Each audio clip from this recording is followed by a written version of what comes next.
Hello, my name's Forrest. Forrest Gump. Would you like a chocolate? I could eat about 1,000,000 of these. My mama always said life was like a box of chocolates. You never know what you're gonna get.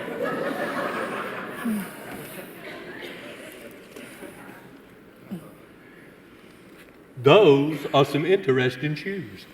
I bet you could walk around in shoes like that all day and not feel a thing. My feet hurt. You know, my mama always said there's a lot you could tell about a person by their shoes. Where they're going, where they've been.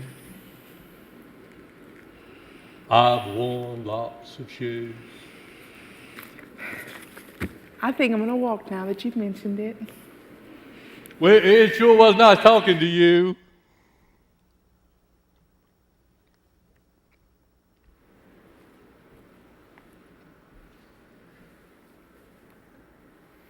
Hello, my name's Forrest. Forrest Gump. Would you like a chocolate? Thank you. My name is Yeshua. Those are some interesting shoes. Can you run in those shoes? Actually, they're better for walking. You got holes in your feet. Yes, I got them trying to save people. Are they bullet holes? No, they're not bullet holes. Because I got a bullet hole trying to save people. My best buddy Bubba, he was lost, and I'd show it to you, but I can't, because my mama said after I showed it to the President of the United States of America that I couldn't show it to anybody else ever again. But it's right here in the buttocks.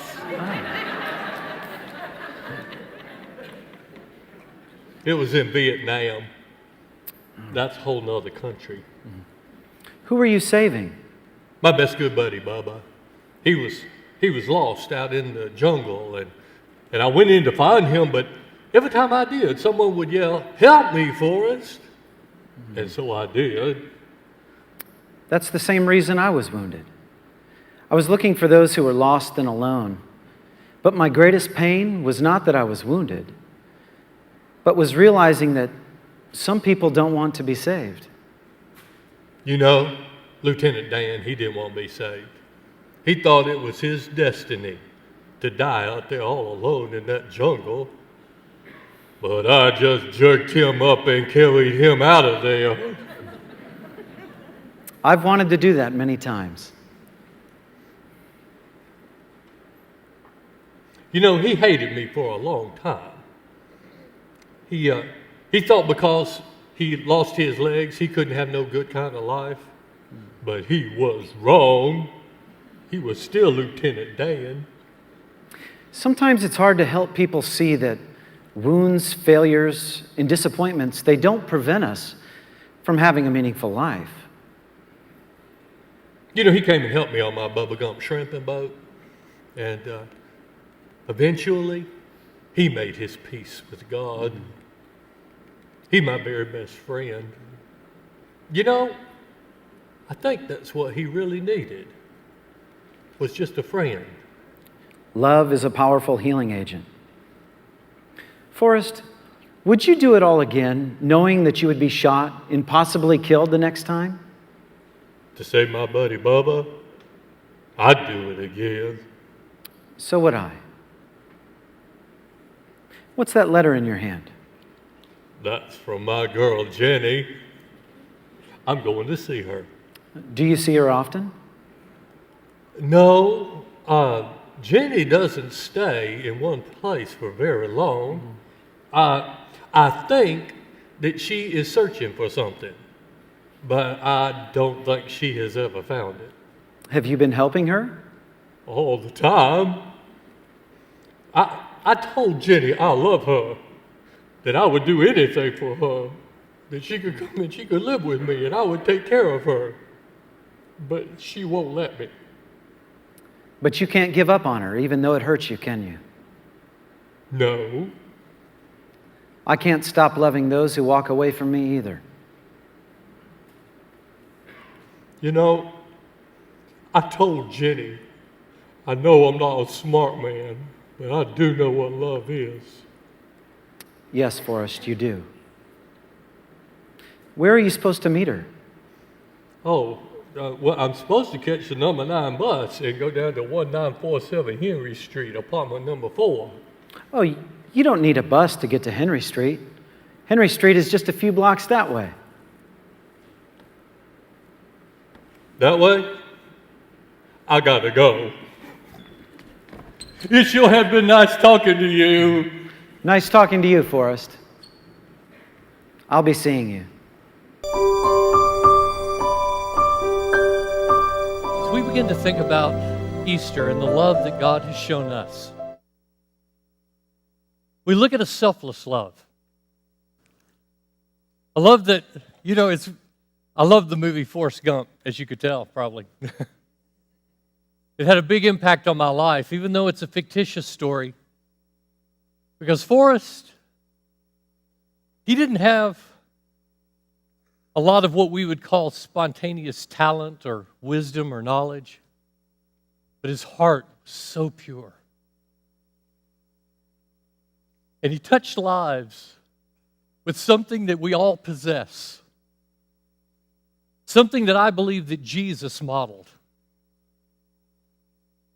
He said, I just jugged him up and carried him out of there, right? And Jesus goes, I've wanted to do that so many times. How many of us could raise our hand and go, I'm sure he did, right? How many times did he wish that he could just jerk us out of where we found ourselves?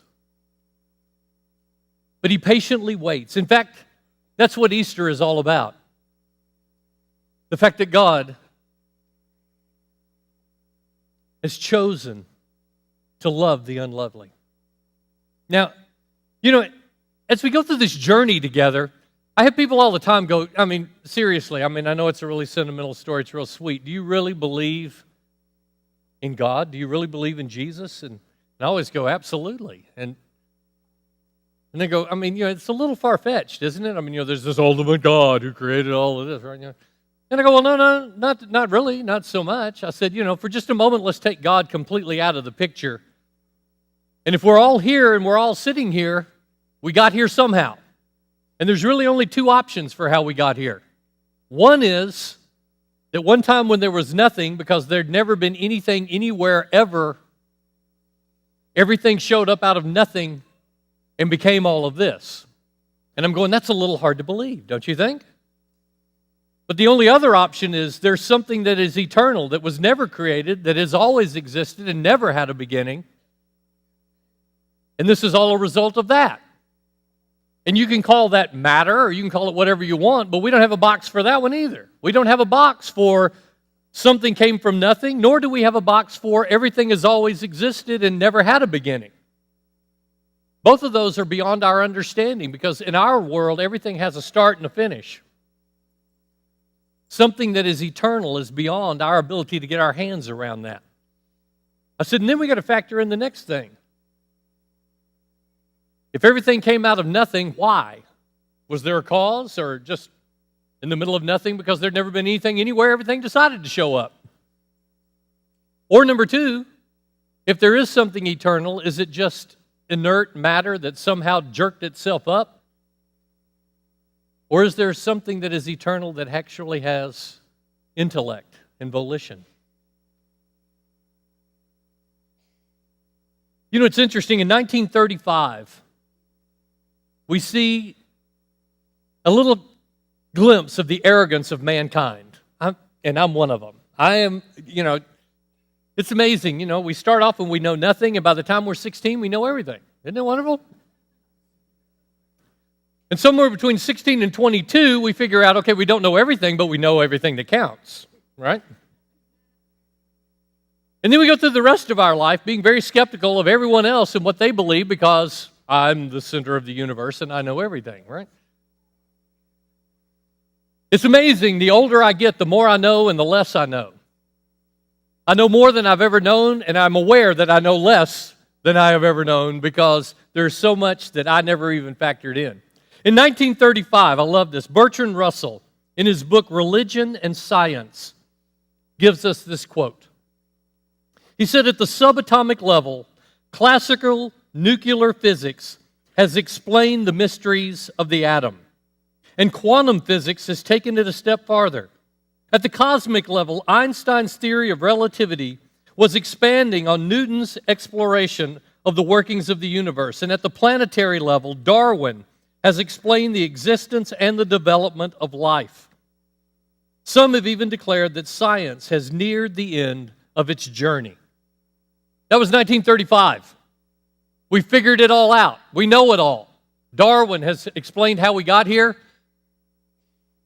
Isaac Newton and Einstein have explained the planetary understanding.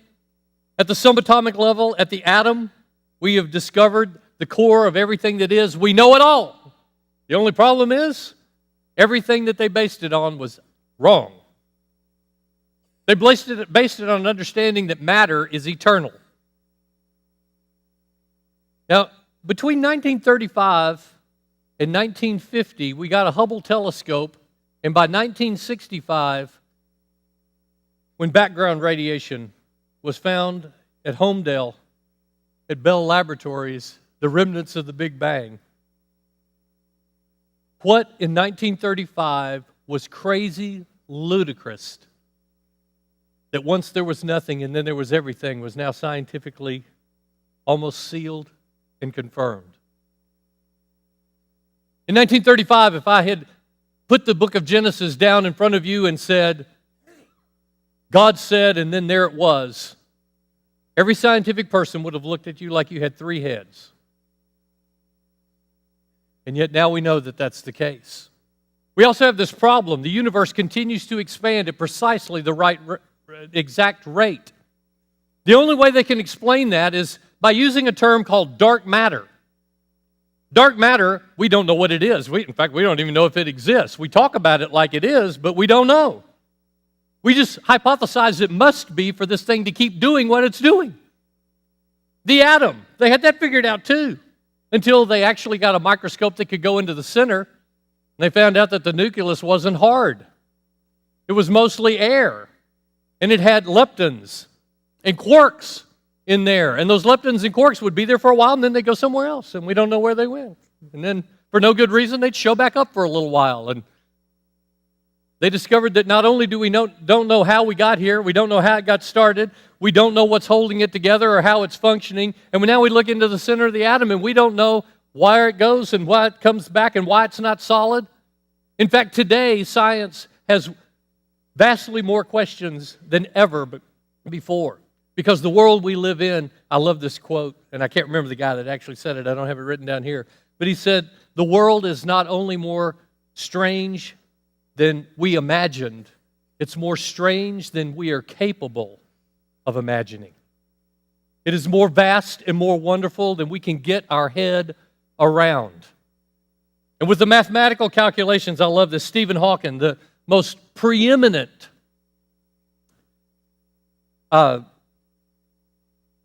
person speaking on cosmology at this day, he says, if the rate of expansion 1 second after the Big Bang had been smaller by even 1 part in 100,000 million, the universe would have recollapsed before it reached its present state. 1 part in 100,000 million. Different. We wouldn't be here. In fact, scientists on their lighter moments, when they talk about the planetary structure and how everything works, they call it the Goldilocks syndrome, which basically means everything is just right, perfect. The mathematical calculations for all of this boggle the mind. So I don't just believe that God is God because of the Bible. I believe because everything in cosmology screams something bigger than us has got their hands in this thing. But what religion? We have Siddhartha, we call him today Buddha, who gave us the noble truths. We have Confucius and all of his wise sayings. We have Muhammad, who is the spokesman for Islam. We have Hindus, Sikhs, and so many others that would be hard to name.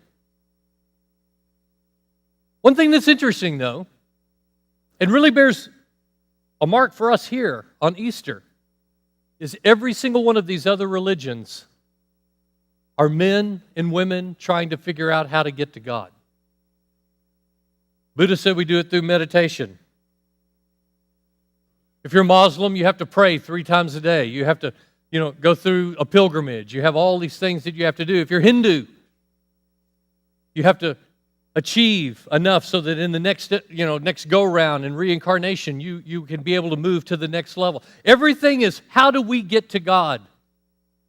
Until you get to Christianity. And we have this incredible statement that God has come to us. The only religion that doesn't make sense. Why would God come to us? I mean, can you even imagine? I mean, think of the most prestigious person that you could possibly ever have come visit you at your house.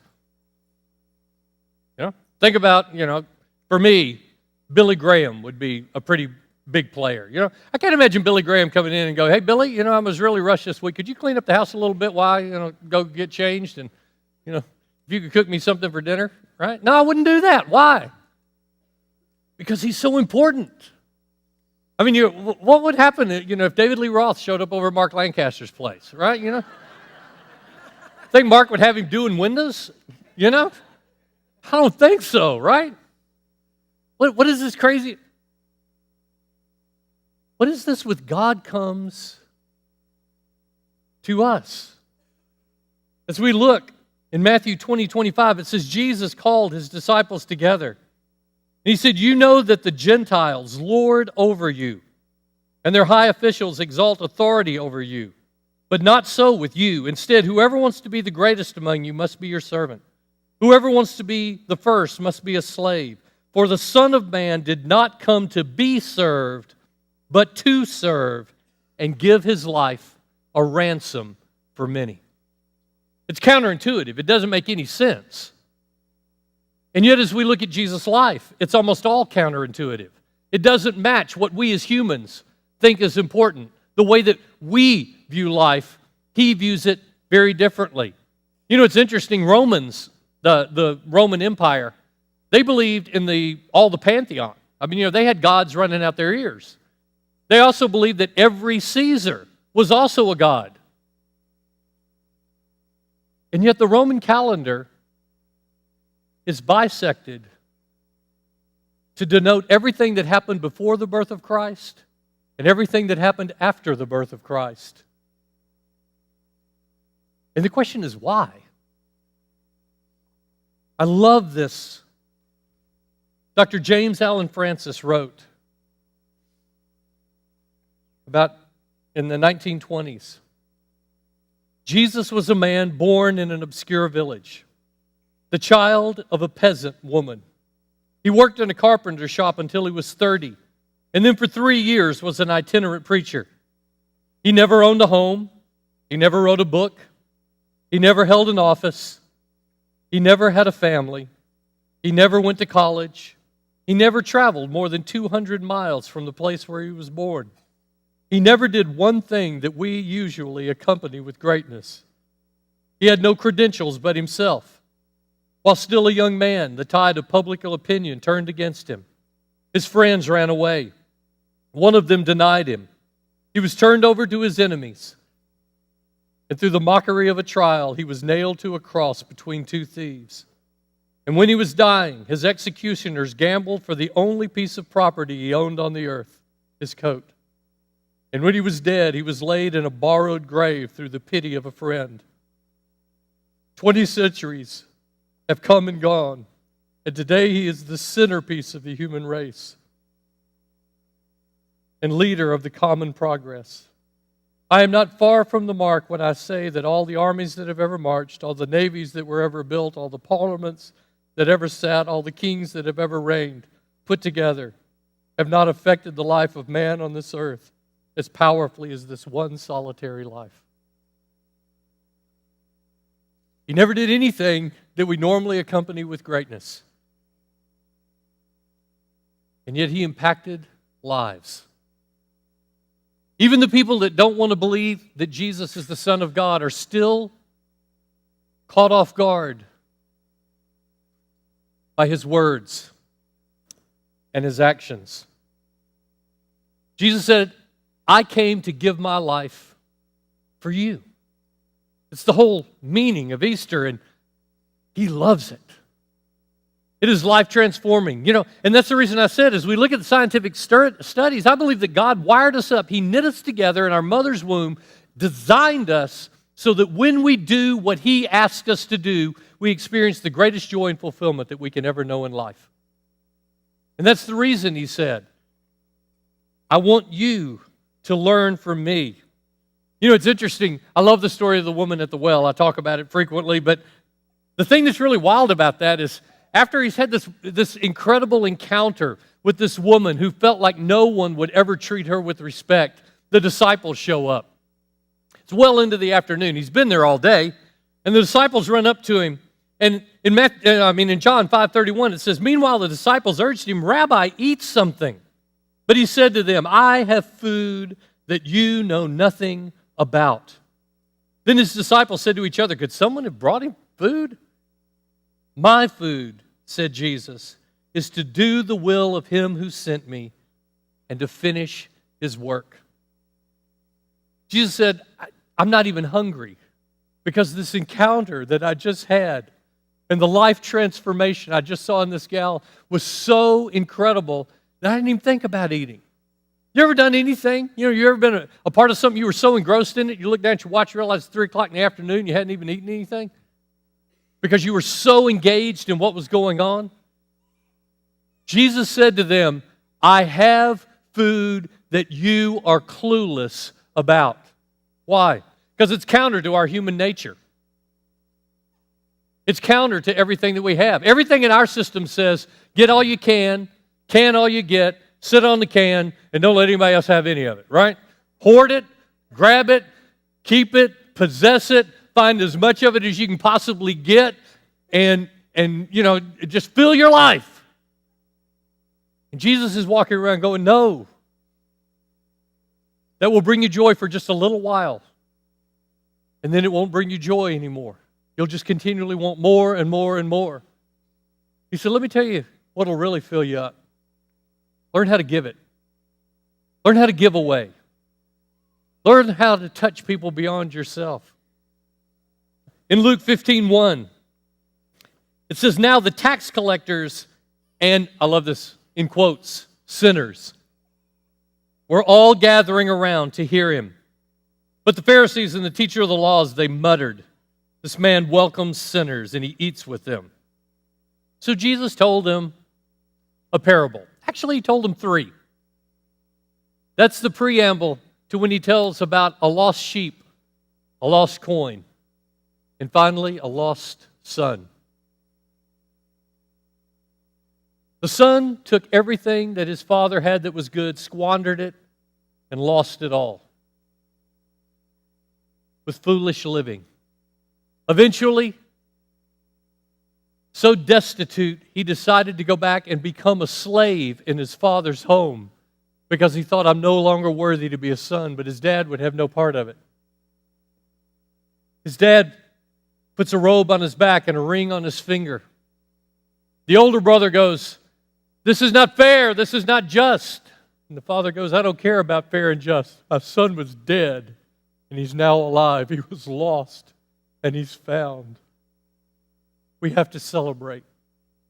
Everything that Jesus does is counterintuitive to what we want and what we think. He loves deeply. He passionately touches lives. And people are transformed and changed in his presence. But this message fell on deaf ears, much like ours. The disciples seemed to get it from time to time, but man alive, human nature kicks back in a big hurry, doesn't it? We get clarity for just a second, and then all of a sudden, oh, and that's shiny and pretty too. Let's have one of those, right? And we go chasing after stuff again. The night that Jesus was betrayed was Passover. Jesus and his disciples are in the upper room to observe Passover, but they're poor. They don't have tons of money. So there are no servants to attend to them. They came in with the grime of the world on their feet, and only untouchables, only the lowest of the low, would bend down and wash someone else's feet. And in John 13:1 we read, it was just before the Passover feast. And Jesus knew that the time had come for him to leave the world and to go to his Father. Having loved his own who were in the world, he now showed them the full extent of his love. That evening, the evening meal was being served, and the devil had already prompted Judas Iscariot to betray him. It says, Jesus got up from this meal. He took off his outer clothing. He got down to his underwear, wrapped a towel around his waist, got down on his hands and knees, and began to wash his disciples' feet. Their reaction was to recoil. Peter gives voice to it. He says, never, ever will you wash my feet. And Jesus looks at Peter and says, if you do not let me wash your feet, then you will have no part with me. And Peter goes, cool, give me a bath then. He basically says, wash my head, my hand, the whole thing, go for it. Why? Because I want to be a part with you. And Jesus says, no, a person that's had a bath needs only to have their feet washed.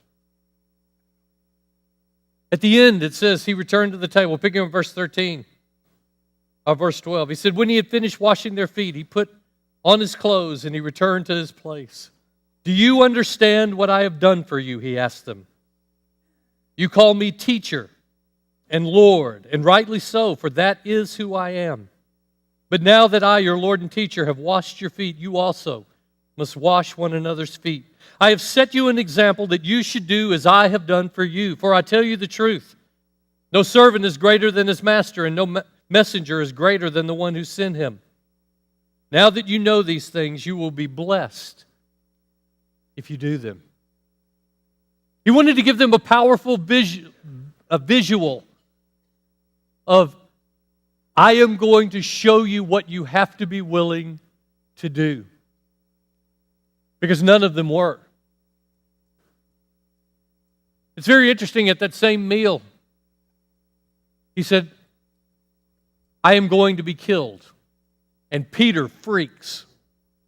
It was the worst thing that he could have ever imagined, that Jesus would be killed. He said, I will die for you. And Jesus looks at him and says, really? Seriously?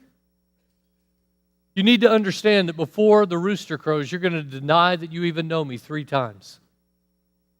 And Peter swore and said, never will it happen. And everyone else just like him. And yet, just as dawn was breaking, Peter had denied Jesus 3 times. He gets a really bad rap for this, by the way. The only problem is, I think it's undeserved. Peter was more than willing to die for Jesus. In fact, when he was in the Garden of Gethsemane, it said that when the mob came to get Jesus, that Peter had brought a sword and that he pulled out the sword. The first swing took off the ear of the high priest's servant. But at that very moment, Jesus rebukes him, commands him to put his sword away. What I believe is that Peter was more than willing to die for Jesus, to fight and to give his life. But what turned his world around was that Jesus wouldn't let him. Jesus seemed intent on going and dying, and he wouldn't let anyone help. Peter was a great man. He was willing to die for Jesus. There was one thing he was not willing to do: put his hands down and get killed. If he could die with a sword in his hand, he would die. But if he had to put the sword down and do what Jesus did, which was just be led away, he said, no, I don't think so. I believe when Peter denied Jesus, I believe he was so confused. He came and he gave us the words of life. And now he won't even defend himself? It wasn't until a few days later that all the pieces of the puzzle began to fall into place. When Peter finds out that Jesus is no longer dead. And Jesus, in John chapter 21, we have the last encounter that Peter and Jesus ever have. Jesus finds Peter and gave him a little help with catching a whole bunch of fish. Any fishermen in here? Love catching a whole bunch? My word, he was in high cotton. He was loving life. But Jesus walks up to him in the middle of his miraculous catch and says to Peter, "Do you love me more than all this?" And Peter said, "You know everything. You know I love you." But Jesus asked him again. He said, "Simon, son of John, really? Seriously? Do you love me?" And Peter goes, "Yes, Lord, you know I love you." The first time he said, "Feed my sheep." This time he says, "Feed my lambs." But then he said it to him again, a third time. He goes, "Peter, do you love me?" And Peter gets his feelings hurt. And he goes, "Lord, why do you keep asking me that? You know everything. You know I love you." And Jesus says, "Feed my sheep."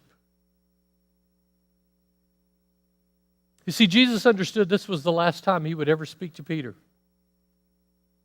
As a pastor, I have the awesome privilege of spending sometimes the last hours of someone's life with a family. Not one time have I ever seen someone who only has hours to live pull their family close and go, "Please, whatever you do, buy a sports car before you die." I've never had anybody pull their family close to them and go, "If I could do my life all over again, I would spend more hours in the office. I'd make more money." What I hear people say is they pull their loved ones close to them and they tell them the most important information they can give them. "I love you. Don't waste your life." Jesus is never going to see Peter in the flesh ever again. And I believe he says the most important thing that he could possibly ever say to him.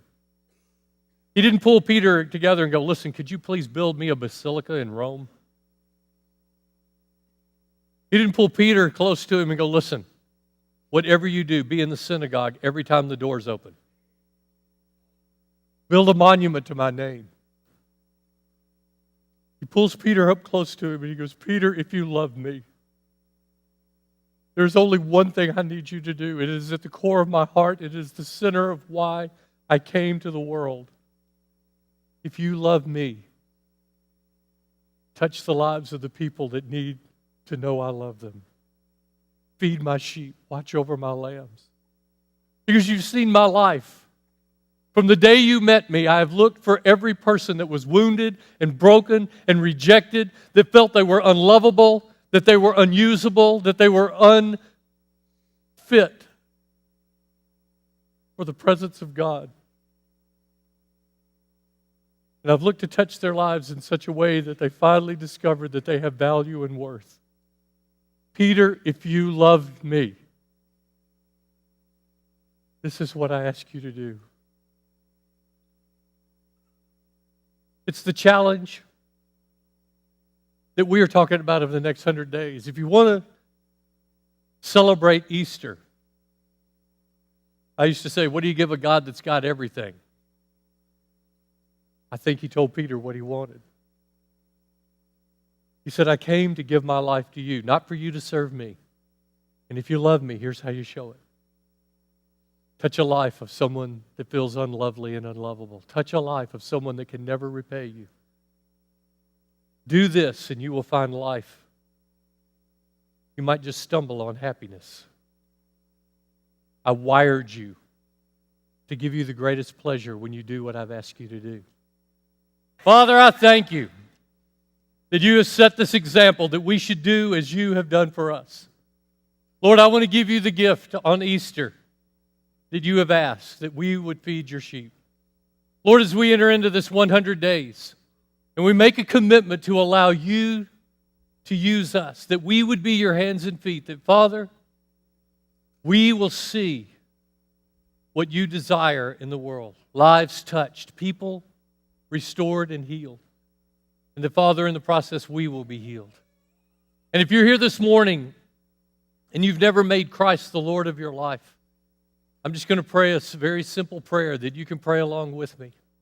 If you go, I want to respond to that incredible love that God has given to me, just in the quietness of your own mind, you can pray this. Just say, God, I know I need you in my life. I ask you to forgive my sin. I cannot change myself, but I want you to change me. I want you to be in charge of my life, in control of my life, the Lord of my life.